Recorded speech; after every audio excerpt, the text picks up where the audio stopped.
What a day. Instead of afternoon classes, we were all brought to the lecture hall to discuss careers in a university. Makes me almost wish I'd skipped it and went back to bed.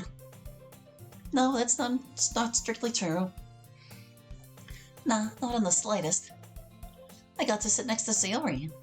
We were refreshing our old hand signal code and telling each of their funny, stupid stories the entire time. It was the best. God, I've missed this. I've missed her. I just wonder if she's felt the same way the past few days. Maybe she has, but honestly, no matter what, I'm happy. Being around her, being here at the club, has brought me more joy than I've had the past 3 years of high school. The past couple of days have been like a dream. Oh, right, I was supposed to be reading. Let's see, where was I? Something out of the corner of my eye catches my attention. When I look over, I see Sayori moving her hands beside her desk. Oh, it's the code. Come. Here. Oh, if that's all she wanted, she could have just asked. Wait. Not now. In 2 minutes. I wonder why. I suppose it's fine, though. Let me finish the chapter. Really? Alright, sure, I'll play along. Gotta respond myself. Sure. She gives me one last movement, acknowledging my confirmation. I suppose I'll find out what she's after in 2 minutes. Alright, surely that's enough time, right? I motioned to her, only for her to respond with, not yet 2 more minutes. Geez, this is going to be my whole afternoon, isn't it? I hope you're happy. Come on, it was good! 12 times. It's not my fault. I thought you'd give up by like the 3rd. You made it seem important. If it was important, I would have told you. So why use the signal? Because it's fun. She beams at me, rolling her head onto my shoulder as we walk. Because I knew you'd pick up on it. I did originally want you to come over. It was just that when it came time for you to come over, I'd already finished the chapter and I was halfway through the next one. Oh, come on, don't give me that book. It's a good book. You had me worried. Oh, you're always worried. Lighten up, take a joke. I will, when you learn to tell them properly. At this, Sayori unclings herself from me. What, you don't like them? No, it's not that I don't like them, just... I turn around and face her, and she seems a little down. Staring at the ground, hiding her face in her fringe. Come on, I didn't mean it like that. Your jokes are great. I sure are.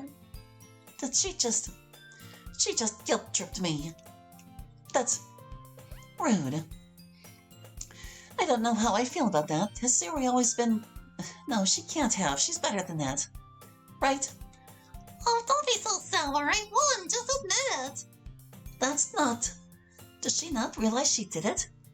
Maybe I should tell her just in case. Hey, Sayori, just before... Yeah, what's up? You know, that was a kind of underhanded thing to do, right? What did I do? I mean, you kind of...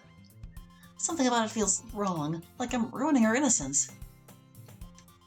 Innocence? No, come on, stop. What is wrong with me? Never mind, yeah, never mind. Okay. If you say it's fine, it must be. She nonchalantly wraps her arms around my arm, herself around my arm, dragging me further down the road. Come on, don't sweat the small stuff. Walk with me. Look at her, so confident. Almost like she's enjoying this. Yeah, of course I'm having fun. I'm with you. My whole body just stops. Sayori. She's blushing. You make everything more fun, you know. It was hard when you left. Yeah, it was hard on me too. So then why did... She lets go of my arm. Sorry, I didn't mean to. No, it's alright. I'm sorry. I'm really, really sorry. For everything. Yeah, me too. I guess we both... No, it was my fault. I did this. Yeah, but... You came back. Tears start to well in her eyes, and she wraps her arms around me. You came back, and that's all that matters. Yeah. I don't think I could ever tell her that I didn't know she was there in the first place. That it was Monica who made me join, and the thought of getting closer to her. Nope, that's going to the grave with me. Man, her hair is a hint of strawberries today, and coconut. Either way, it's heavenly. I don't want to let her go. I don't think I could if I tried. Here we are, just embracing on the sidewalk. You really mean it? I'm so sorry. I don't want to lose you again. You won't, I promise. We'll be together forever, all right? Yeah, best friends forever. Yeah. A sigh escapes my lips as I relax into the sofa, dinner in hand. Today has been long. Too long. The television flashes with pictures of images that I hardly notice. I wasn't sure if this was one of those lines where they were going to continue it if I pressed the key again, but no, they just totally left off the punctuation. Maybe put like an ellipse there, guys. Yeah. Even my plate of food sits mostly untouched. My hands instead find themselves occupied with my phone, thumbing through old text messages. Messages from the bastard who ran from me.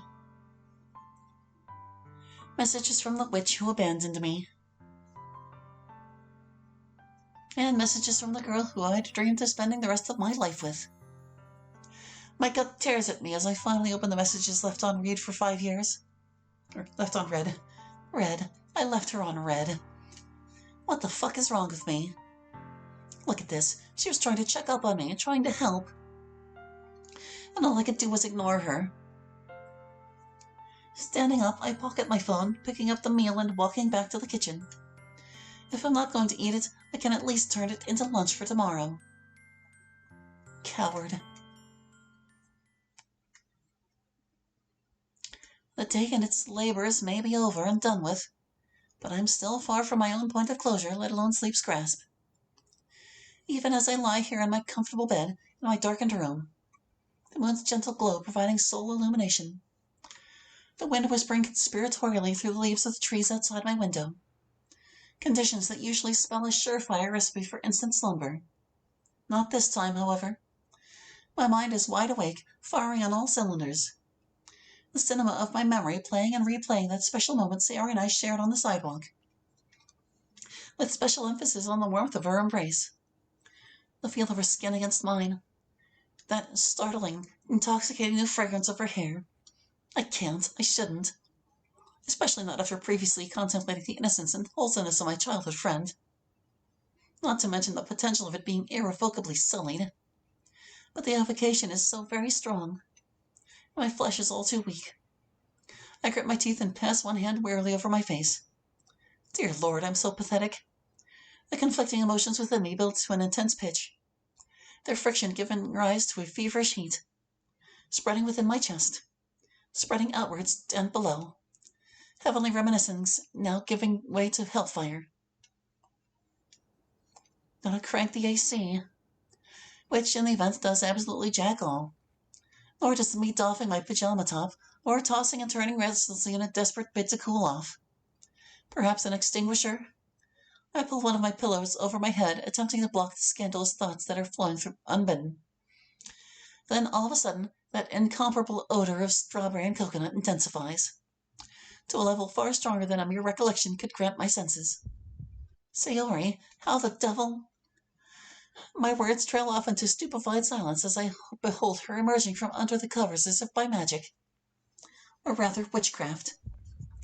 That scented auburn bob teasingly tousled, her eyes heavily lidded, lips pouting tremulously, her all too familiar nightdress harkening back to more carefree times between us slipping past her shoulders, revealing endowments far more ample than anything I could have envisioned for her or expected, rising and falling hypnotically like a creamy tide beneath the moonbeams. Questioning where she has come from and why is longer foremost in my mind.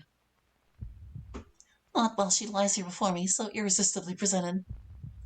Before I knew it, I had narrowed the distance between us to mere inches. And then I am kissing her, long and full, square upon that pretty little mouth. Then onward in a wet trail that leads past her chin, down her collarbone, and perhaps further still.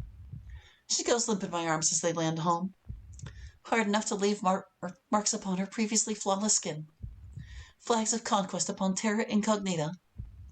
Instinct takes over now, as my hands, my mouth, all of it bows to the lust I'd once changed so strongly. When at long last we descend from that hallowed light above the cloud line, I continue to hold her in near total silence.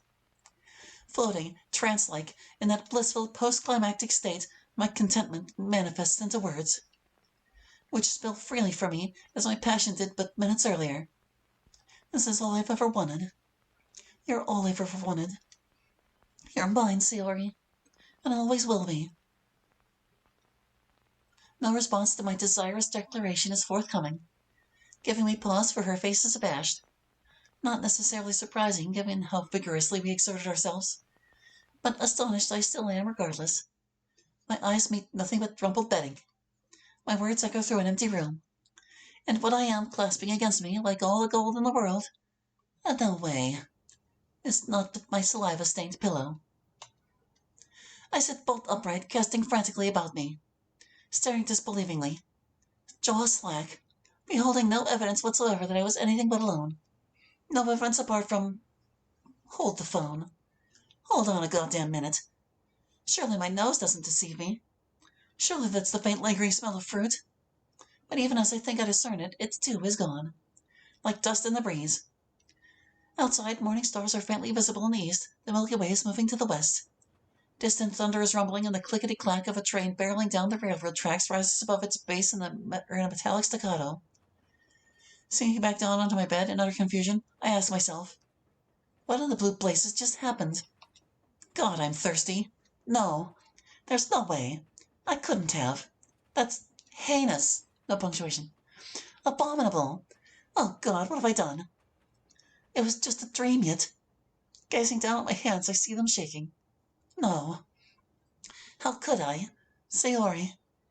I close my eyes, blinking rapidly, desperate to remove the images flashing through my mind. Monstrum. Crudelis es. Non est fidelis. Filius mali. Exitiale vitium. Cortum est fer. I'm sure that means something in Latin. Melody, you monster. All right, Friday the 27th.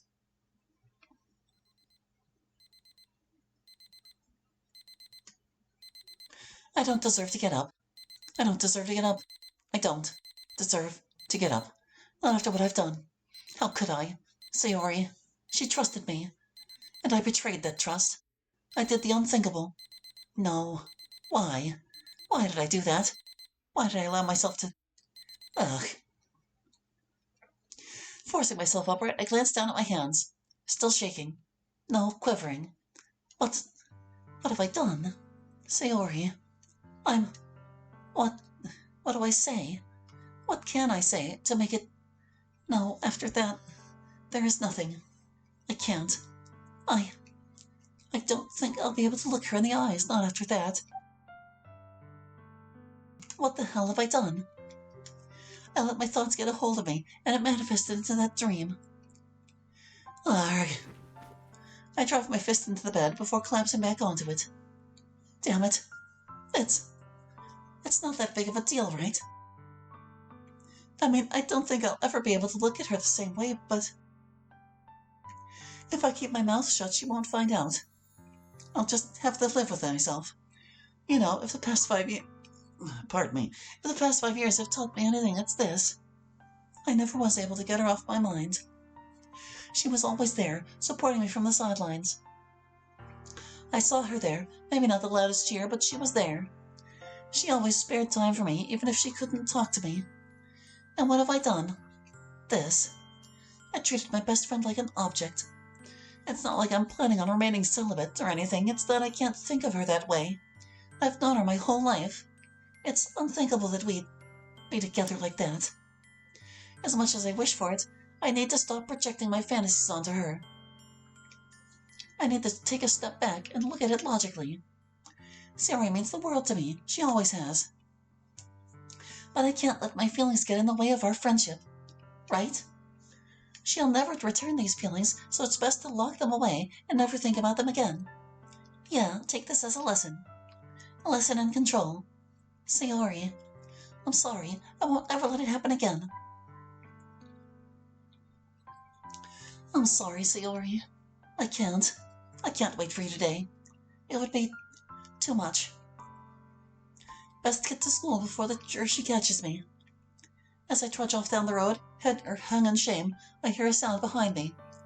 Oh no.